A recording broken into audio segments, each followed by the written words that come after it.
I think now is a good time to go over the incredibly tight deadline I'm working under right now. So today's Wednesday, and it's like the end of the day Wednesday. I'm about to go home here. On Sunday is the big season opener car meet that we always go to. This car needs to be there. I've already paid money for a spot. It's getting there, no matter what condition it's in. So I have to have this car able to drive to the windshield place the day after tomorrow, which is a pretty short drive and nobody's going to see the car. And then 2 days after that, I have to have this car in a condition where I can bring it to a car meet that's kind of far away and people are going to look at it. So that's where I'm at right now, and that is going to be the subject of this video. I guarantee you by the end of this video, this car will be at the car meet. I can always cut this part out if I don't actually make it there. So I'm definitely not going to have time to paint my front fenders before my windshield appointment in 36 hours. So I'm putting them on the car right now just to try and make my car look as inconspicuous as possible when I have to drive it on public streets. I can always pull the fenders off after my windshield appointment and try and get them painted before the car meet, but I'm not 100% sure if I'll be able to get that done yet. So right now, I'll put them on, and then I'll see what happens down the line. I got the front fenders bolted on. I also moved the paint booth off of my car. I'm happy with how the roof turned out, but it does still need to be polished and wet sanded. I haven't gotten around to that yet. Then I went and did a bit of housekeeping stuff. I filled up the power steering fluid. I bled the clutch. I tidied up some of the wiring around the front bumper support just to get this thing as road ready as possible. And I think I've done it. This thing is pretty much ready for a cruise. Except there's one minor problem that's also kind of a huge problem. You'll notice there's no steering wheel there. Now I have a steering wheel, but I don't have a hub adapter for it because we broke my hub adapter at the end of last season. And the one I ordered hasn't come in yet. Now, Brett in his fancy RX-7 has a hub adapter. I can see it through the window. But he also locks his car to keep degenerates like me from stealing his hub adapter, which is frankly pretty rude, Brett. Come on, man. And that's annoying because I'm fairly certain that's the right size splines. So now I need to find a way to attach a steering wheel to my car. I either need to find a steering wheel that will fit on the splines, or a hub adapter that will fit, or something. I don't know what I'm going to do here, but I'm going to look around because we've got two Mazdas and a Nissan in here, and I think they all use the same steering wheel spline size, so I might be able to find something. A few moments later. All right, jackpot, I found Brett's car keys. Come on. Jackpot, thanks Brett. So Brett's hub adapter did fit my car, thank you Japanese engineers. And now I'm gonna go ahead and put old reliable back on. Say that like I'm doing it out of sentimentality and not because I'm too poor to buy a better steering wheel, but it's a perfectly good steering wheel. Alright, now that I got the steering wheel in with 3 mismatched bolts because I lost the ones that are supposed to go in there, I am going to put the hood on and then I'm going to see if I can take this thing for a ride. Let's get after it. So I realized while putting the hood in that it might have been smarter not to put the hood on so I can identify any crazy faults as they're happening, but hindsight's 2020. I think I'm gonna see if I can roll this thing around. That is probably the condition that it's going to be going to the windshield place in tomorrow. It's about a 5-minute drive away, and I think I can make that without getting arrested. Alright, there's basically no chance this starts first try because I think the battery is super dead, but let's see what happens.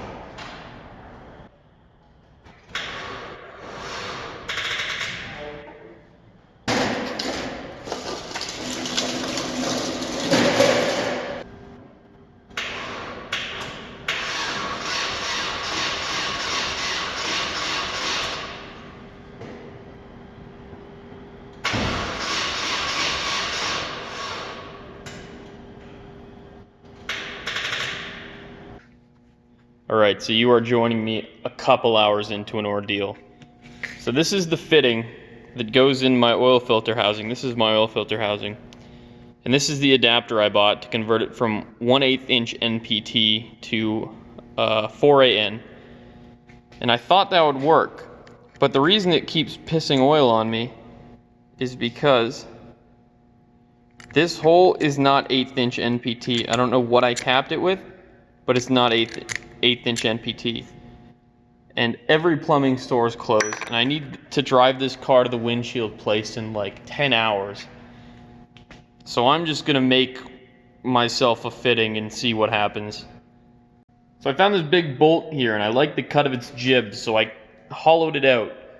And now what I'm gonna do is weld this 4AN 90-degree fitting on it, and I will have created the world's first M10 by 1.5 to 4AN fitting. A fitting that is so niche, this is the only... Why would anyone need this fitting unless they were as stupid as me? I don't know. Probably that's the only reason. Alright, it's been like 4 hours since the last time I tried to drive this thing. I got that fitting made up and installed. I'm not even going to show it to you because it's a total hack job. What else did I do? I don't know. I tightened up a power steering line and shit. I don't care anymore. It's like midnight. I don't remember the last time I ate or drank anything. And I just want to go home. But I also just want to drive my car.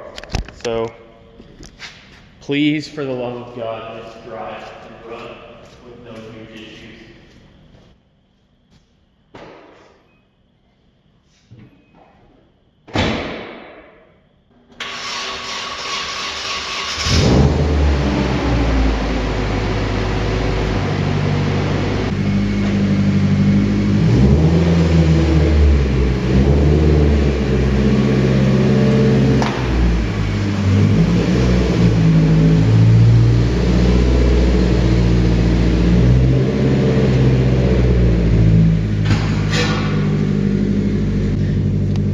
Alright, so it made it from here to there, and it didn't break down. That means I can drive it even further.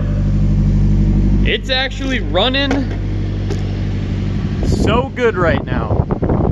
Like, the idle's fine, it revs smooth. It's kind of windy, my apologies, but I don't control that.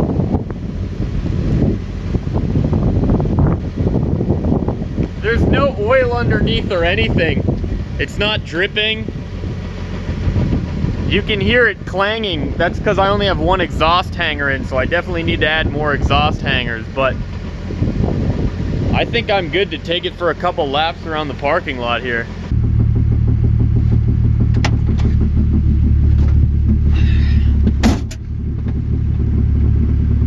Ooh. That exhaust is shaking.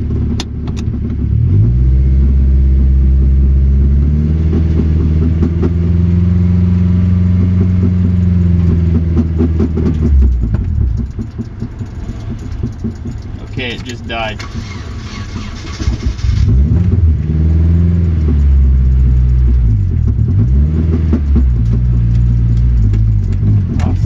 Oh, something's really fucking banging around down there.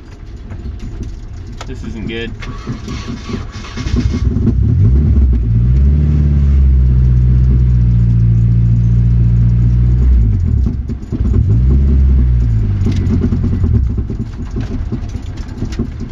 Come on, man.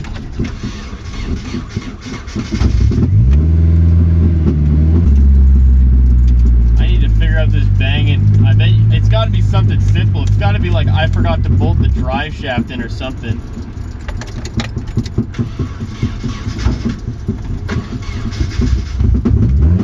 But I mean, other than that, it's doing all right. I'm going to drive this to the windshield place tomorrow. I'm now sure it'll get there. Ooh, just how many times will it die? Oh, that's a pain in the ass. Nice. Ooh.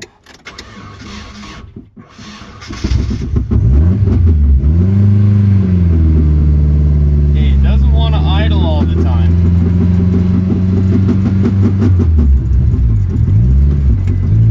Not sure why.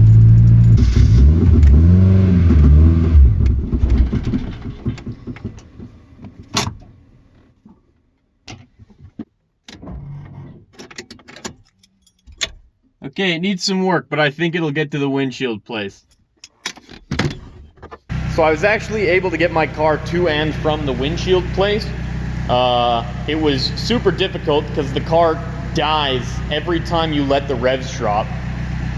So I just had to sit there and crank it over and over until it would start again, which wasn't ideal. It did end up in me having to get a jump start at one point, but other than that, it made it without too much hassle.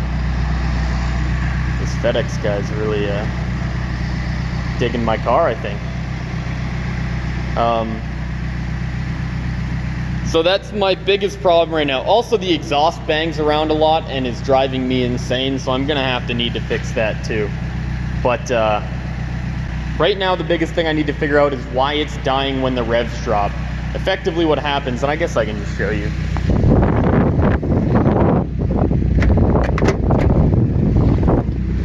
When you rev it up,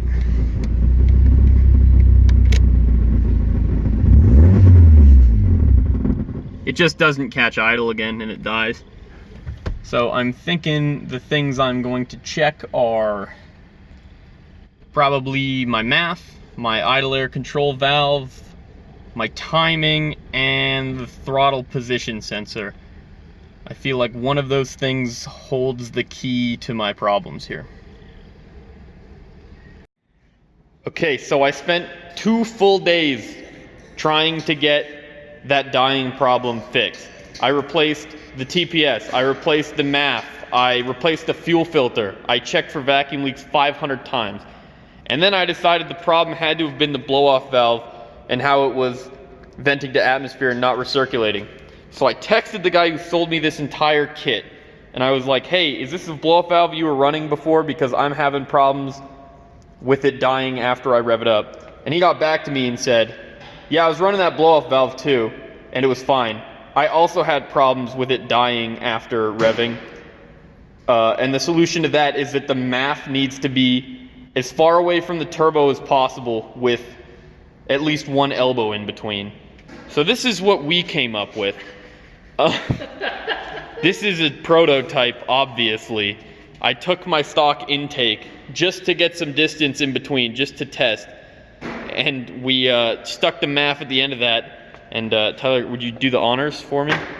What? Go start the car.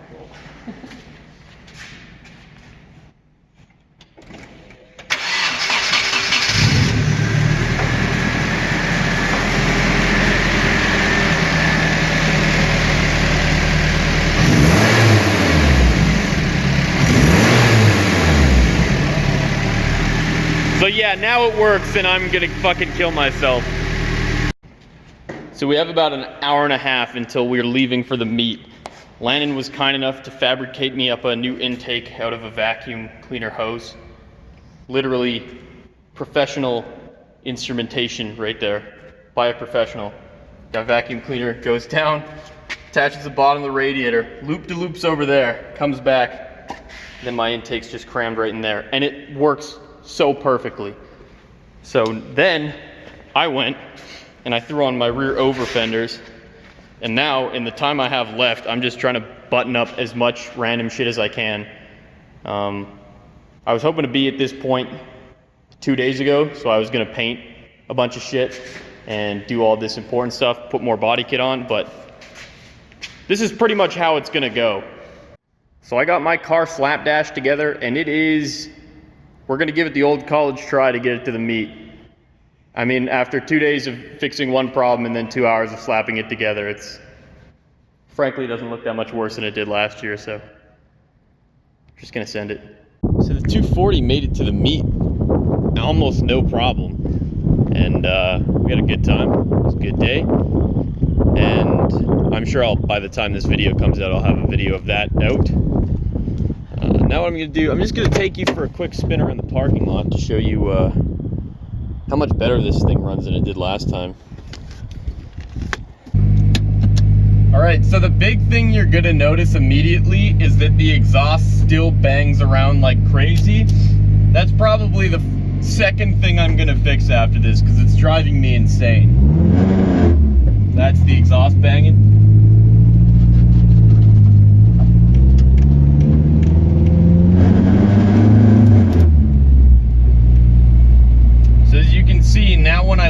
gas and coast a bit, it doesn't die anymore. Our vacuum hose intake piping completely solved that problem. So it actually, like, I can drive around and I don't have to worry about it dying. It's actually really nice. I can't go too far. Okay, guy, get the fuck out of my way. I can't rev it up too much because this engine still only has about 30 kilometers on it and I'm breaking it in. But I can rev it to about 3K so you can hear some turbo noises.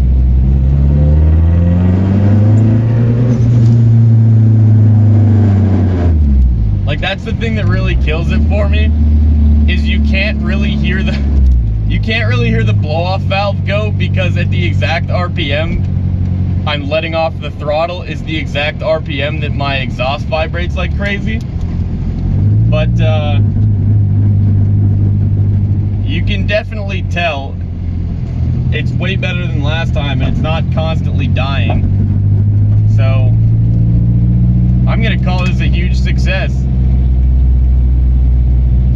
I don't think other people would consider fixing your car with vacuum hose a huge success, but I do.